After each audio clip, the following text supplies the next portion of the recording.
আজকে সকাল সকাল ঘুম থেকে উঠে একদম স্নান টান করে ফুল রেডি হয়ে গিয়েছি।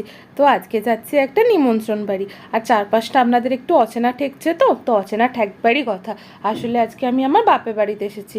তো অনেক কয়েক বছর পরই বাপের বাড়িতে আসলাম। এখন কোনো কিছু দরকারে অদরকারে মা বাবাকেই সবসময় আমাদের নতুন বাড়িতে ডেকে নিই। এখানে আর সেরকমভাবে এসে থাকা হয়ে ওঠেই না। তো বেশ অনেক কয়েকটা বছর পরেই আসলাম বাপের বাড়িতে বিয়ের পরে। তো আজকে একদম ছেলেদের নিয়ে একদম রেডি হয়ে গিয়েছি। আর আসার পিছনে আরও একটা কারণ রয়েছে, জানেন তো। আসলে আমার বাবার পাটা ভেঙে গিয়েছে। বাপাটা ভেঙে গিয়েছে গোড়ালির ওই সামনের জায়গাটুকু। তো ওর জন্য না খুব অসুবিধা হচ্ছে বলে আমরা সকলে মিলে এখন এখানে চলে এসেছি। আর ইচ্ছা আছে যতদিন না পাটা পুরোপুরিভাবে ঠিক হচ্ছে ততদিন এখানেই থাকবো। তাহলে ওদেরও একটুখানি হেল্প হবে আর মনটাও ভালো লাগবে। তো আজকে না নিমন্ত্রণ বাড়িটা যেতেই চাইছিলাম না। তো বাবার এরকম শরীর খারাপ বলে, কিন্তু বাবা মা এত জোর করলো, বললো যে না না তোরা যা, তোরা না গেলে বরং আমাদের আরও মন খারাপ লাগবে। তো ওর জন্য তারপরে ডিসিশন চেঞ্জ করলাম আর তড়িঘড়ি ঠিক করলাম তাহলে বরং চলেই যাই। এমনি যাওয়ার ইচ্ছা অনেক দিন ধরেই ছিল। প্রথমে ঠিক করে রেখেছিলাম যে বুঝনো বাড়ি যাবো, আর দিন 15 বাদেই আমাদের বাড়িতে আর একজনের মানে একটা দেওরের বিয়ে রয়েছে। তো একেবারে সেগুলো কাটিয়েই আসবো, সেরকমই কিছু ঠিক করেছিলাম। কিন্তু তারপরে তো এই ঘটনাটা ঘটে গেল। আর তাছাড়া যা অতিরিক্ত গরম পড়েছে না, এখন মানে মনে হচ্ছে ঘরের মধ্যে চুপটি করে বসে থাকলেই যেন সব থেকে বেশি আরাম। বাইরে বেরোনোর নাম শুনলেই গায়ে জ্বর চলে আসছে। এমনিতে আমার ঘুরতে বেড়াতে খুব ভালোই লাগে, কিন্তু এই অতিরিক্ত গরমে না ছেলেগুলোকে নিয়ে আমার একদম নাভিশ্বাস উঠে যাওয়ার মতো অবস্থা আর কি। তো যাই হোক, যেতে যেতে আপনাদের সাথে চলুন গল্প করব। তো আজকে আমরা প্রথমে বাড়িতে যাব, মানে সিঙ্গুরে আমাদের বাড়িতে আগে যাব, তারপরে ওখান থেকে যেখানে অনুষ্ঠানটা হচ্ছে যে লজে সেখানে যাব, আর তারপরে আবার ফেরতের পথে আর একবার বাড়ি ঘুরে আসবো। তো গল্প করতে করতে দেখুন বাড়িতে চলেই এসেছি। আর আজকে হচ্ছে আমার একটা ভাসুরের ছেলের মুখে প্রসাদ। তো আজকে ওদের মুখে প্রসাদও দেওয়া হচ্ছে, তার সাথে সাথে সমস্ত লোকজন খাওয়ানো দাওয়ানোর অনুষ্ঠানও একই দিনে ফেলা হয়েছে, যেরকম আমাদের বাবুদের বেলা হয়েছিল আর কি। তো ওই জন্য একটুখানি রাস তো থাকেই, মানে সকালবেলা একদম সে সমস্ত নিয়মকানুন পালন করা থেকে শুরু করে তারপরে দুপুরবেলা সমস্ত লোকজনেদের আপ্যায়ন করা, সব কিছু তো সময় লাগেই। আর তারপরে বাড়ি থেকে একটুখানি ঘুরে আমরা চলে এসেছি এখন লজটাতে।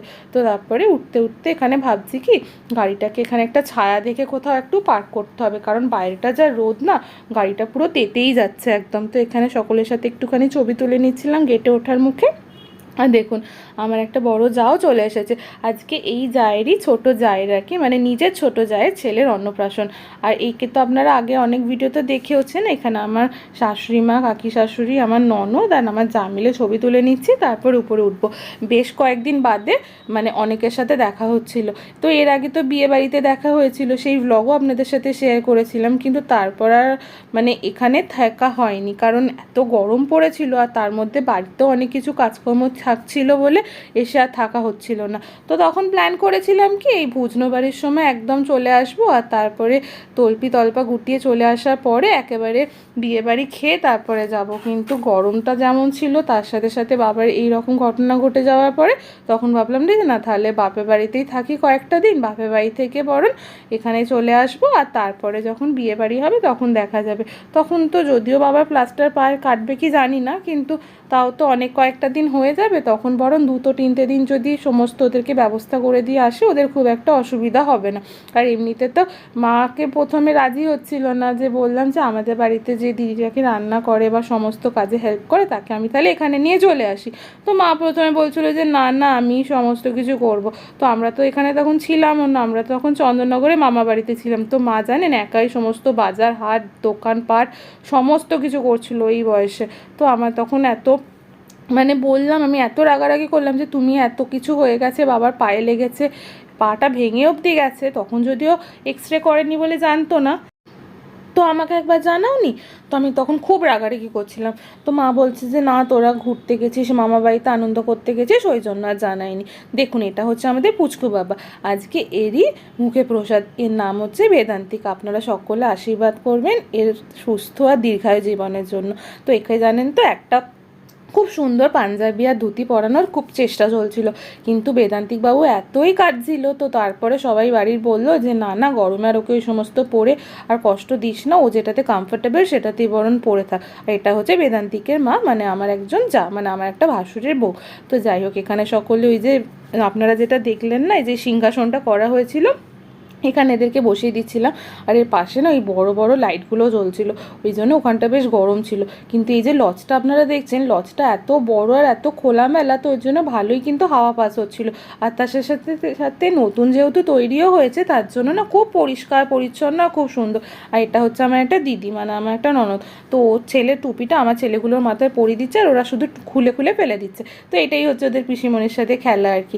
তো যাই হোক, এরপরে আমরা এখানটা বসে আছি, দুপুরে খাওয়া দাওয়া করব, তারপরে বেরিয়ে যাব একটু বাদে। তারপরে তো আবার বাড়িতেও আমাদের যেতে হবে, আর আজকে আরও এক জায়গায় আমাদের নিমন্ত্রণ ছিল।